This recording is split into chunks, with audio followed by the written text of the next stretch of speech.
I want to take it back just a little bit. You know what I'm saying? I could remember, you know, I feel like, you know, I'm almost a part of your class in a sense as far as media and you guys as artists. So, you know what I'm saying? Seeing you, your guys rise and everything like that from the UFF tournaments and everything you've been. So I can understand where you're coming from. You've been through tournaments. You've been through all of these things already with guys from your class and things like that. Where do you feel like it veered off? Because I feel like coming out, you were the favorite of your class. I remember Averb listening to War Report interviews and things like that, basically saying like, yo, Prep is different. He's original. I like what he brings to the game and things of that nature. And that's you coming in as a rookie and things of that nature. I think that was after the dot battle too. That was like right after the dot battle. Probably, most likely, because you really started cooking, even with you and Saga, one of my favorite battles. You know what I'm saying? Niggas still come up to me and Saga about that battle, bro. Niggas still. We was going to do a rematch too, like, but now Black. Was that the Akalina Mansion? Akalina, man, that was in front of my first crazy rebuttals. That shit was crazy. He said something about fucking who, the nigga from Fresh Prince. Yeah. Said something about him, about Carl and Jeffrey. About Jeffrey, yeah. Show y'all. He had a crazy joint. This man chin. He said something about the part in my head. I had like a part in my shit. He said something about feed with the part. Something with some shit like that. He said about a part though.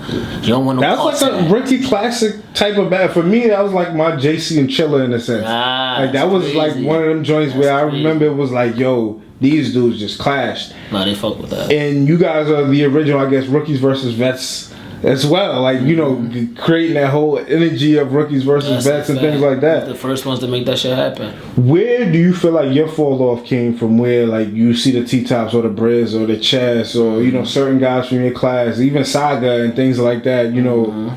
What happened to you that made it like where you weren't focused enough to get to that next point? I feel like I was when I was in the dot shit, came from the dot shit. So I started after the dot shit, boom, that shit got crazy. Niggas start fucking with me with the dot shit, like, yo, this nigga Prep nice, like fucking with that. What the fuck the bar was? I said the fucking bar that I said, oh yeah, like something about this 42, like the first nigga in Brooklyn, Dodger Cat, like that shit right there. Like that was one of the first haymakers that I had. Niggas was like fucking with that shit like crazy. And then whatever my palm is on, the Swiss cheese, I'm like that was one of the first viral fucking joints that I had. So niggas was fucking with me from the dot battle. After the dot battle, like my shit started dwindling down because I went from the dot battle to UFF, and in UFF, you feel me, niggas had me winning that shit. Jazz had me winning that shit. Fucking Noobs had me winning that shit. A bunch of people had me winning that fucking battle. That tournament, and I dropped the ball, you feel me? And it ain't no excuse, but I dropped the ball because, you feel me, the guy I was dealing with at the time, you feel me, like, this is something that a lot of niggas don't know, like, I don't think nobody know, you feel me? We ain't really let the shit go out and nothing like that. And it wasn't really publicized and shit like that. But me and Hustle was fucking with each other, like, right after my dot battle, like in between the dot battle and in between the UFF battle, me and Hustle was fucking with each other. And during that time, shit just was a little toxic, shit was a little hectic, like shit was good for a moment, and then we would get into our little riffs and shit like that. And during that time, that's when a lot of shit was like, my focus was off. Like I know niggas out there that got women, niggas that got their ladies. Niggas know like when your shit is just going crazy home, like it'd be hard for you to get into your bag. Like, you feel me, when you want to do this battle shit, it'd be hard for you to get into your bag when real life is just annoying as shit out you feel me? And this was at a time where me and Hustle was living with each other. Like first we was living with each other in DC. You feel me? Then we moved from DC and then we moved to the Bronx. And we was in the Bronx. That's when I battled Chilla. You feel me? You see how that Chilla battle went. How the fuck I come from John to Don? Oh yeah, I remember. You feel me? I come from John to Don to that. To that looking like that. Just now I was on the stage in front of like 1,200 people and that shit didn't shake me. You feel me? You and Chilla? That shit was ugly. And I remember interviewing Chilla right before. Right. And Chilla was just like, he said, I got the fix for Prep. And after when I did my recap, it was like, okay, Chilla, I see what you said. And you know, some rappers may never get to feel this, man. Unfortunately, the COVID. I'm gonna let you continue with your story. No. Go ahead. You know, unfortunately, the COVID niggas might not never know what that feeling is like to be in that room. To be in that room. Urban Plaza with all that people, whether you're winning or losing, whatever side you're on in that. People may never know. What hopefully, you know, of course, I don't want to say never, but some people in their career span or however the next few years go by may not ever know what it feels like to have that experience. To have that experience, to be inside that, like you said, winning or losing. Yo, you stand in the front. I was telling somebody about me and EK. If me and EK was on like a stage like that, you feel me? Like me and EK was in the room, so you only hear about 5 or 6 people in there. So when you rapping, when you hear me rapping or whatever, you standing across from a nigga, like a nigga going in on you, boom. You like, damn, this nigga like wildin', but you don't really feel the effect of a nigga wildin' on you because it's only about 5 or 6 people in here. They reacting every here, so every here and there, you feel me, to this ball and that ball. They ain't reacting to every single ball, and when they reacting, it's not shaking the building. It ain't shaking your soul up. You feel me? Or you rapping and you not getting the reaction you plan to get, it's not really affecting you because you in this caffeine environment, so you didn't really plan for that anyway. You feel me? So then when that shit goes like that, it don't really hit you. But you standing in front of 1,000 people, 1,200 people, and you rapping and you're not getting no reaction, that shit shakes you the fuck up. You're like, damn, I'm not really that trash. You feel like you that trash. Then the next nigga go and he's shaking the fucking building, that shit fuck with your heartbeat. Now your mind is all over the place. You're like, damn, they ain't fuck with that round. They ain't gonna fuck with this round either. And they loving this motherfucker. They loving this nigga. Like, this nigga smoking me right now. Like, you looking at the crowd, niggas pointing at you. You getting smoked, nigga. 3-0, nigga. You hear them saying 3-0, 3-0. That shit is weighing on your mind, boy. That's different. If that EK battle was in front of a crowd, he probably would have went home right after that shit. Cause that shit would have had him fucked up in the head. You feel me? Or if the shit was reversed and he was the one wilding and I was the one that got killed in front of that room, you don't want to be around after that shit. You trying to get the fuck out of there. Like, this nigga that smoked me, all these cameras about to catch this nigga, get interviews of this nigga smoking me. I'm gonna have to see this shit for the next month. You feel me? Like, that shit kid, now niggas don't want to book me no more. Or if they do want to book me, my fucking price low as shit. So like, yeah, that shit fucks you up. That shit fucks you up crazy, bro. Okay, now let's get back to what led to that moment, or what were you going through personally in your life, I guess now. Like it was caused all of that. The shit with Chilla, like the shit with Chilla. If you look in the Chilla battle, bro, I was not prepared at fucking all, bro. I was not prepared at all. That's like crazy. I was in the battle, like my rounds was like 1 minute and 45 seconds. Probably not even 2 minutes for a smack battle. You know, smack battles be like 4 minutes and some change. You bugging, man, bro. Yeah, my shit was like 1 minute and 45. At Urban Plaza? No, that wasn't at Urban Plaza. Oh, that wasn't? At that time, that was at Gramercy. Gramercy, okay. Gramercy. That was at Gramercy. Yeah, you feel me? It's like Gramercy, but it's like, yo, that like I'm in there with like not even. It was a big stage though. It was a big stage. It was a big crowd. Not even then, you feel me? Like that shit was like that. Like this nigga up there wilding 4 minutes around, some shit like that. I'm up there with 1 minute and 45. I did my third. I ain't even have 1 minute and 45. I had probably a minute, and then it was freestyling shit. Rebuttaling shit that he said. Like I was so fucking unprepared about it because of shit that me and Hustle was going through, arguing and shit, like, and going through a bunch of just little dumb little shit or whatever. And that's what the fuck was happening, like in a lot of like situation. That shit fucked up with me with a lot of opportunities, bro. Like it ain't even me blaming Huffin or shit like that. It was a two-way street. I'm a man. I got myself into that situation. She a woman or whatever, and we got into a little rift. And you feel me? And that shit just opened up or closed a lot of doors, whatever, that I could have had. It took my focus off on other shit or whatever. Looking back on it, I see it now. I ain't really feel that way then, but looking back on it, I'm like, yeah, that shit got in the way of a lot of shit. Like, I was supposed to meet with King Los one day. Nigga hit me up. It was like, first he was trying to find me on Twitter. He like, yo, where this nigga, where's Prep at? He ain't on my DM, he ain't on my ad or whatever. He like, yo, where Prep at? So then Los tell him where I'm at. Like, he link us up or whatever. I get to talking to Los. Los like, yo, I want to mentor you, bro. I want to bring you out to Cali with me. You can stay there for a couple months or whatever. Like, I got you. Like, I want to take you under the ring and really, you feel me, like, craft your pen with you, shit like that. Like, really open some doors for you. Like, I fucks with you. You from the city. So, yeah, man, let's make this shit work. You feel me? You the first battle rapper from the city that is like, you feel me? Other than T.I., we already know Rock is, fuck, he already there. He don't need Los help. You feel me? So, he like, you the first, like, new little nigga that's coming up. I want to show love or whatever. So, yeah. In that sense, I fucked up that. He like hit me and said, yo, I want to meet you down Dallas BBQs in Manhattan. At the time, me and Hustle was living in the Bronx on like Gun Hill Avenue or Gun Hill Road, whatever it is, Avenue Road, whatever it is, somewhere in the Bronx.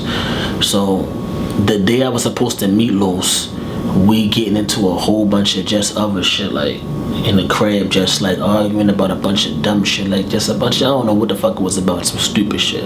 So we arguing about some dumb shit like that. So boom, that shit happened. Then after that shit happens, the nigga Chevy Woods, I don't know, y'all know the nigga Chevy Woods, that one of Wiz Khalifa artists. He go on Twitter looking for me and Saga. So he looking for me and Saga. Niggas start chopping it up with him. Then behind the scenes, niggas exchanged the math and all that shit like that. So we talking to him. This nigga was trying to get me to, I don't know if he did the same thing with Saga too, but he was reaching out to both of us. So he was trying to get me to go on tour, like come on tour, like yo, I want to bring you on tour and shit like that. Like I'm coming through your city. I want to bring you out with niggas for me, show you certain people. Like I mean, just basically help me network and give me connections and shit like that. Like who knows? That shit could have turned into me meeting Wiz and Wiz like using me to write or some shit like that, or Wiz using fucking sponsoring that back, whatever the case. That shit could have turned into, so even with Los, could have turned into like bigger opportunities for me. But during those times, I just was, my focus was on some other dumb shit of the relationship I was in. You feel me? And I like always look back at that shit and wonder like, damn, yo, like what if I would have took those opportunities, bro? I would be in a way better position in my career in battle rap and a better position in life. You feel me? Probably, possibly.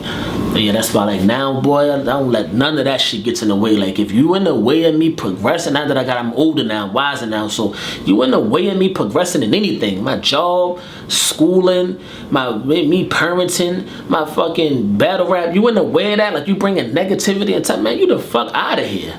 Like day one, we ain't even gonna go to a day two of you doing this. Day one, you're out of there. That's type of shit I've been on. Well, you know, as far as you know, things go in your personal life and you being like a premier star, up and coming in the culture.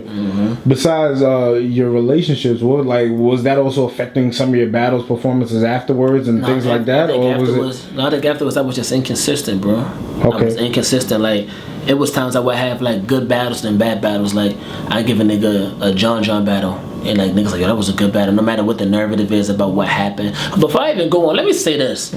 I see a bunch of niggas and talking about this rookies versus vets shit. And whenever they talk about rookies versus vets, they make it seem like this nigga John just washed me or something. Like, let's get this clear. The only two niggas that washed me on Smack was Chess and Chilla Jones. No other nigga washed me on Smack. Nobody. Not Trez. Not John. Not Saga. Not Lada Zay. Not, you feel me? Oh no, I'm lying. I lost the franchise too. I take that one too. Maybe that franchise got me. So that's three. Chess, Chilla, franchise. Got washed by all. These are the only two niggas. Me and John name. Yo, if you look back at that shit, I had the best first round that night from a rookie. The best first round from a rookie. Like I was in this shit going around like this, shaking the fucking crowd. Said this shit about the Big T shit. That shit went viral back then. Like that whole Big T Terrence. I like, you feel me? This shit like asked Terrence. They said they want me to go against Terrence. How? Word. All it took was a cookie to bring the empire down. Like said that shit back then. My pen was levels ahead of nigga shit back then.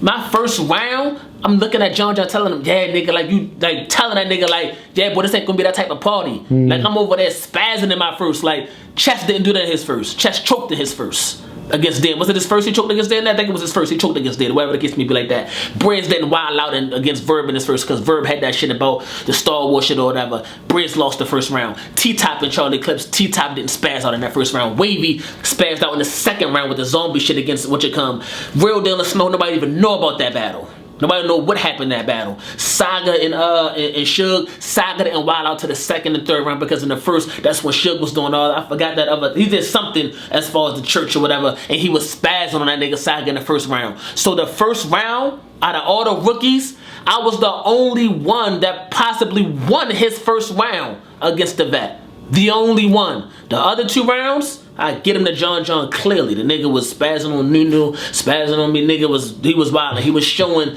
why he's a vet in them 2 rounds. You feel me? I just was borrowing in them 2 rounds, and he was showing why he's a vet, and he got me out of there. But that first round, you ain't taking that from me. That nigga did not wash me in that first round. I won that first round. Ain't had the best first round from any rookie that night. Do your research on that shit. You feel me? But I don't even know what the fuck I was leading into after that. But that shit had to be addressed because I was saying I'd give John a good battle. Then after that, Chilla, I take a loss to Chilla, boom. And then I go from Chilla to Ladaze, have a good battle against Ladaze. You feel me, niggas? Some niggas say I won, some niggas say classic battle, whatever. So had a good battle against Ladaze. Then go from Ladaze to, I don't even know who was after Ladaze. Rich Dollars, I think, was after Ladaze. I think it was Rich Dollars, and then Rich Dollars, the battle didn't happen. So we can take that as me not being consistent too. Then go from Rich Dollars to, I think, I don't know, my order might be fucked up, but go from Rich Dollars to Trez. The Trez battle was crazy. You feel me? I thought I was gonna get way better names after that. After Trez, have a crazy battle with Trez. Then go from Trez to Franchise. And after Franchise, you feel me? Go from Franchise to well, that's a loss for there from Trez to Franchise or whatever. So you see the topsy-turvy shit. I'm going from good battle to bad battle. Gotcha. You feel me? I'm not giving the fans. So why's your focus off at this time? No, my focus on this time because I'm like I'm in a zone where though I noticed all of that. I had a chance to really look back and say, well, what the fuck was I thinking? Like I should be where everybody from my class at, but why am I not there? And then looking back on it, I was able to look at all my flaws, like not doing that again. I'm not doing that again. I'm gonna tighten up over here, I'm gonna tighten up over there. Like when you able to step back and look at the shit you was fucking up at, you able to really like tighten up, you feel me, and come back on guard.